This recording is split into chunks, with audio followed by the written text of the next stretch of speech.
remain silent. Anything you say can be used against you in a court of law. You have the right to the presence of an attorney to assist you prior to question if you so desire. And if you cannot afford an attorney, you have the right to have an attorney appointed for you prior to questioning. Do you understand your rights? Yes. Okay. Will you voluntarily answer my questions?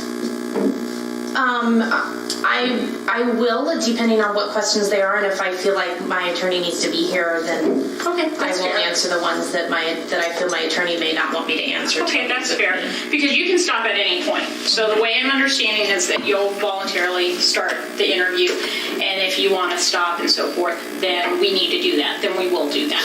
Okay. I haven't spoken to you in about a week. Do you have anything new or anything that you want to talk to me about? It's just things that I've heard, but okay. I think I'd rather my attorney explain the things that we've heard so that he knows how to explain them correctly. Okay. As he feels that anything I say that you guys try to create something, different from what I'm saying, because you guys obviously think that I know something more, which I don't. Well, maybe this will help. I'm going to explain your charges, okay? So maybe this will help kind of clarify some things for you. You're under arrest for conspiracy and conspiracy of custodial interference, okay? That's going to be one charge here, and then you're also under arrest for forgery in reference to the court document from the petition for paternity for Judge McVeigh, okay? No secrets here. The way I've always worked with you is for me to be very clear, straightforward up front, okay? And so what happened, why, this all started December 27th in a sense. Here we are, February 2nd, is that I take the steps very slowly, making sure we don't have any mistakes. It's not a matter of, what do we create, perceive, so forth. I'm pretty much a fact finder. It comes down to, okay, do we have any evidence to support a crime?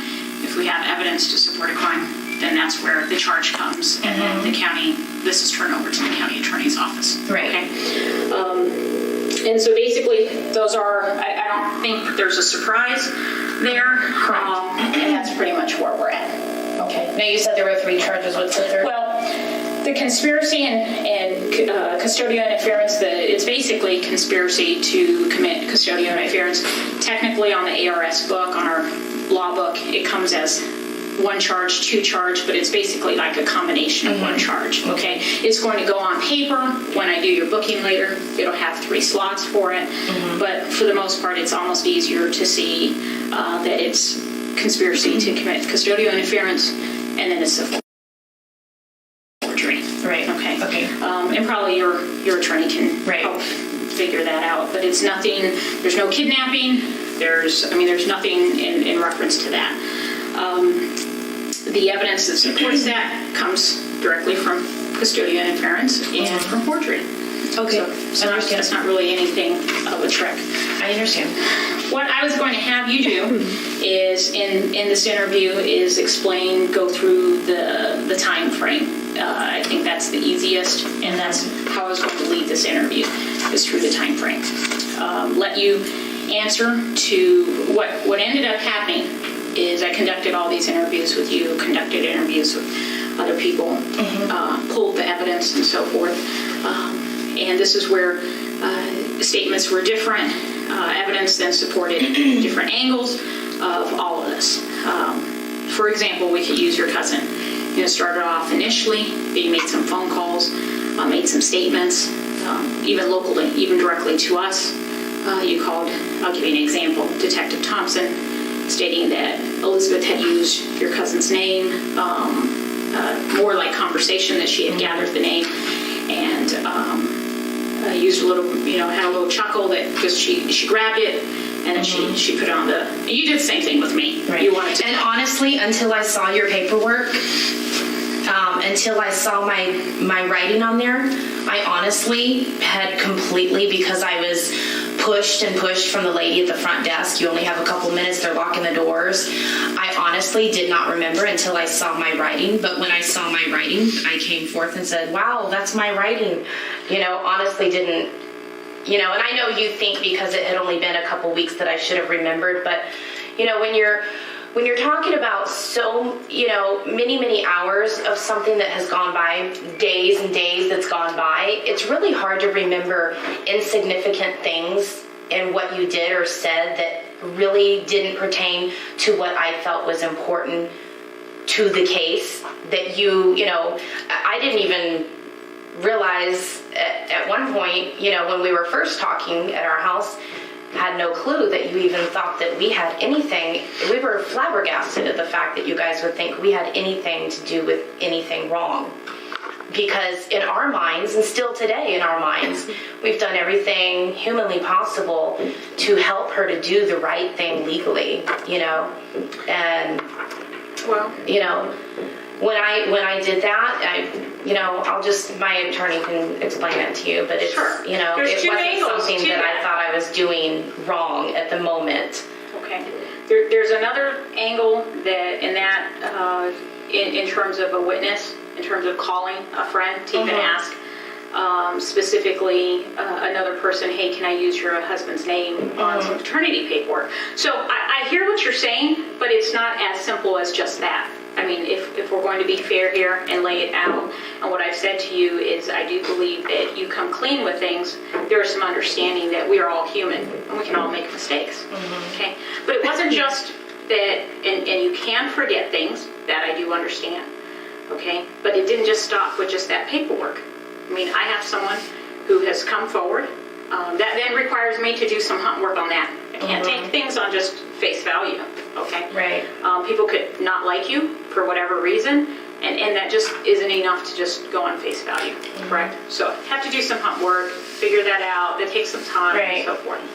So can you explain that? I know I have no idea what you would be talking about. Actually. No. What I'm saying is, so in that same day, okay, you're driving. I understand the pressure, the court, all of that.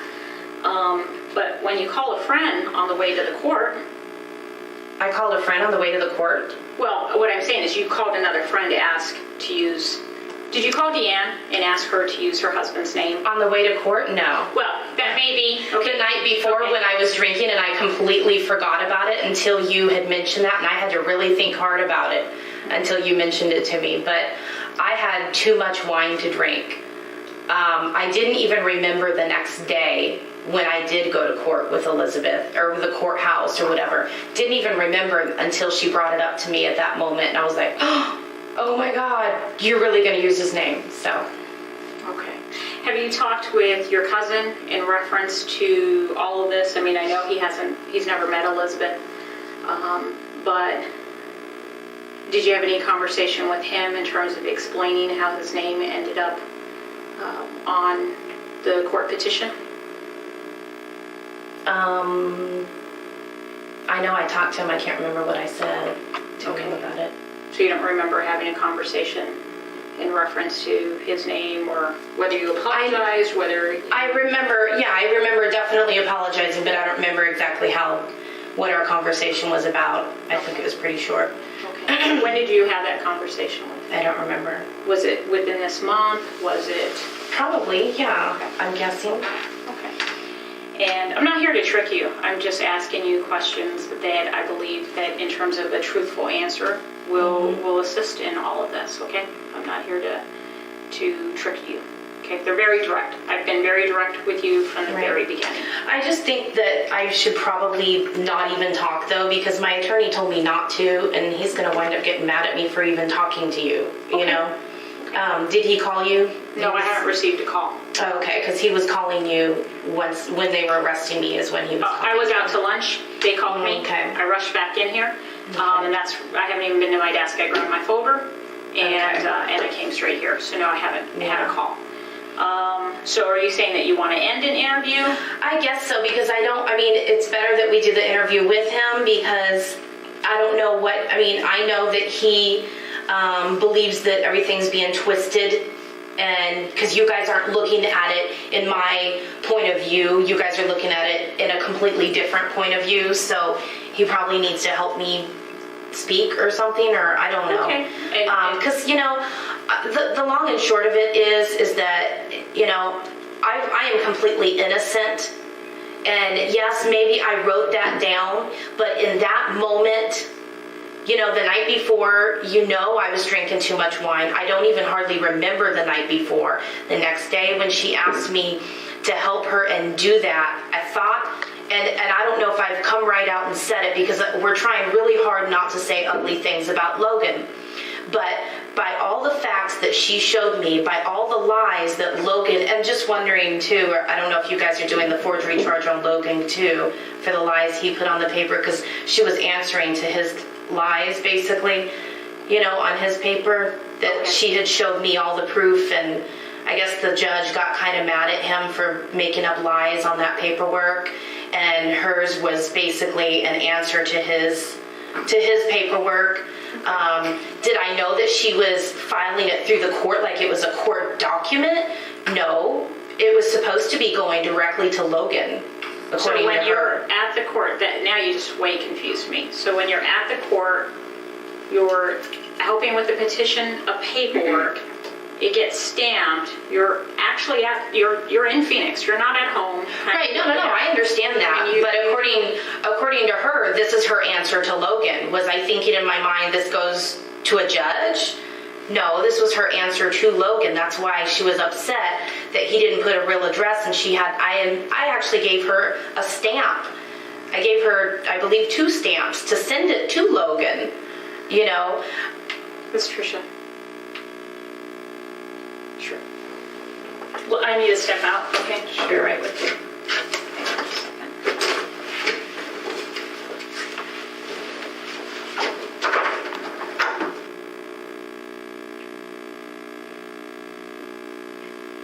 That you are trying to trick me, and if I'm understanding you right, that you do not want to. Because I'm not here to trick you, okay? You mentioned that if I'm understanding you right, that you do not want to do an interview without an attorney present. Your attorney present? I probably shouldn't, because I know he's going to wind up getting mad at me. Because he knows that you guys are trying to twist it into something different than it is. And I know you're saying that you're not, and I understand that, but I know what the real truth is myself. And so when you guys talk in these ways, it only leads me to believe that you are trying to trick me and make something that's not there, create something that's not there. I don't know what people might have said, but it's pretty sick that people are going to lie. I can tell you right now, Deanna Ayla needs money. She's probably hoping and praying that we know something so she can get her reward money. And if that's, if that's all you got, and as far as I know, that's all you could have. Yes, I know I put Craig Cherry's name on there. I know that now. Before, I honestly did not remember putting his name there. Honestly, swear to God, did not remember it until I saw the paper. I could have lied and said that's not my handwriting, and you guys could have spent lots of money trying to do handwriting analysis, could have came back inconclusive, whatever, but I didn't lie about it. I saw it, and oh my God, that's my handwriting.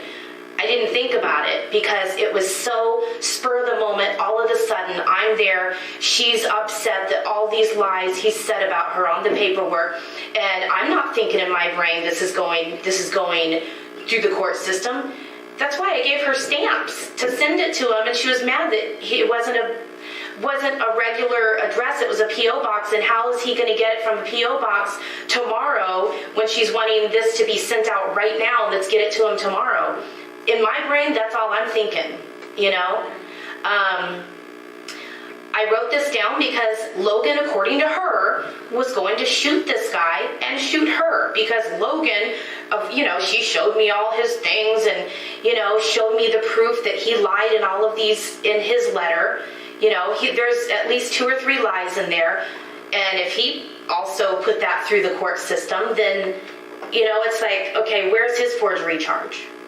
He should have a forgery charge too. Okay. Why is he, I don't understand any of this. I don't understand any of it. Why did she fly to Boston for her grandma to help her adopt the baby out? Couldn't do it, so she flew back, and that's when I met her in the airport in Indianapolis. And And then Grandpa gives her a car out of the blue. Never gave her a car in all the 7 months of that baby's life.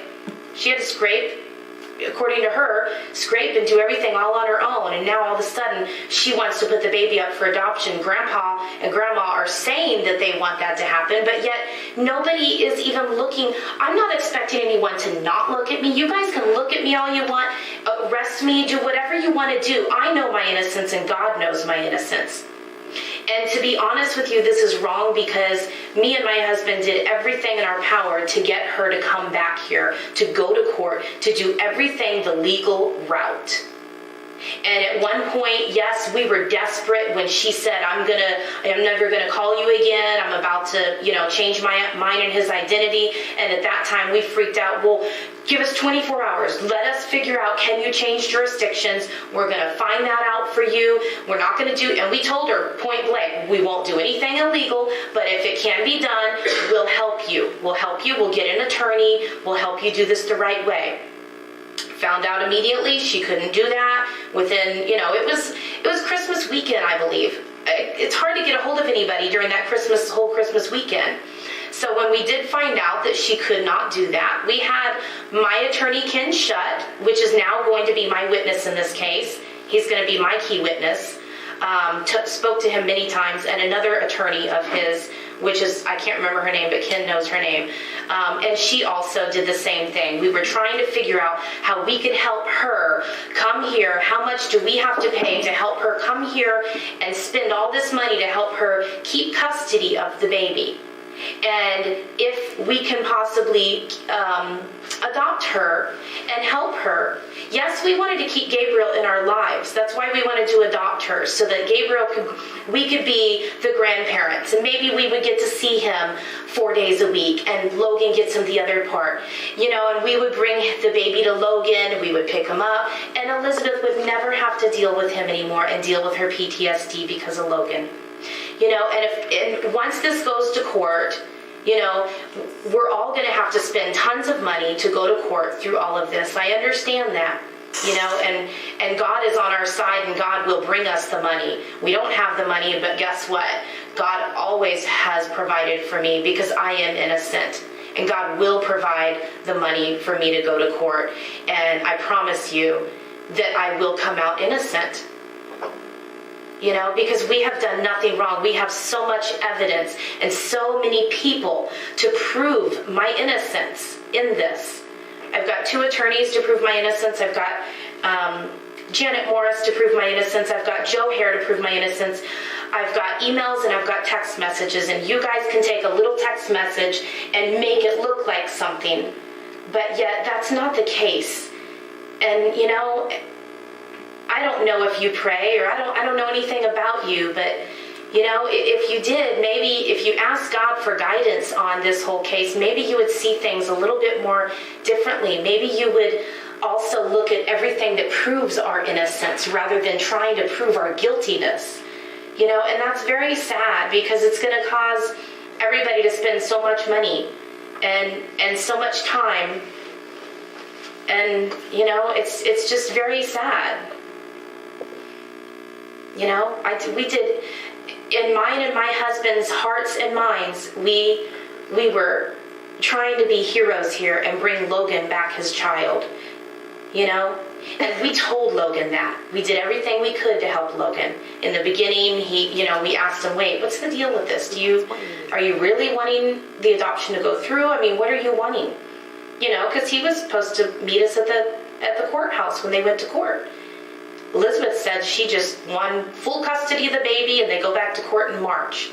And he stormed out of there. I had the baby, we had his Christmas pictures, and we were all supposed to go have lunch and talk about the adoption.